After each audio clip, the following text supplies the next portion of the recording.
Horde Byzantium, depending on who you ask, either the most blessed or most cursed thing you can do in Europa Universalis 4. Here's how you can do it in your next campaign. To do this strategy, we don't start as Byzantium, we start as Crimea. Technically, this can be done starting as any Horde nation, but Crimea starts close to the Ottoman Empire and Byzantium while having access to the sea, which will make things easier later on. To start, we will improve relations with Lithuania and Poland while making a spy network on the Ottomans. We will sell titles for money and build up our galley fleet. We will then put an advancement effort on our capital since Crimea does not start with feudalism institution. After that, hire a military advisor and change national focus to military. In this case, we got a perfect scenario. Ottomans joined Ajam's war against Timurids, which means we can make a claim and build our army past force limit. It's okay to take a lot of loans for our starting wars, as our economy on Crimea really doesn't matter. Once we are at force limit, we can take successors of Ulgus Ulas mission, which will give us a 40 army tradition general with +1 shock. Now we are ready to declare on Ottomans, getting access from Lithuania and Moldavia.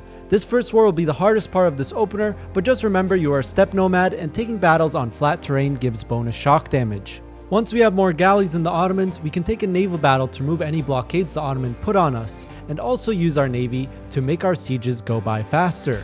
At some point, the Ottomans are gonna get Tech 4 while we still don't have it, so be careful here, and once you're able to get the institution, get it and get military Tech 4. After winning some battles, Ottomans' allies should be willing to wipe peace. Then it's just a matter of defeating Ottomans before we go bankrupt. If you take the right battles, Ottoman's army will be decimated, and from there you can get enough war score to get this peace deal. I'm not going to raise any lands here, and I'm only going to core the Silistria state. Since we got a lot of land, our loans will be bigger, but we will have less of them, so we can repay them off and take more as necessary. Next war is against Byzantium, where we will fully annex them. Now we'll be experiencing a lot of rebels, but that's fine. We still have one more war to do, which is on Epirus, and we again fully annex them. Now we wait for Silistria to core, move our capital to the province of Silistria, delete our fort in Crimea, delete our navy, delete our army, and remove any alliances. With our remaining monarch points, we stab up as much as possible, take any possible techs, reduce inflation, reduce war exhaustion, and develop our Bulgarian provinces. If done correctly, we should be on the verge of bankruptcy.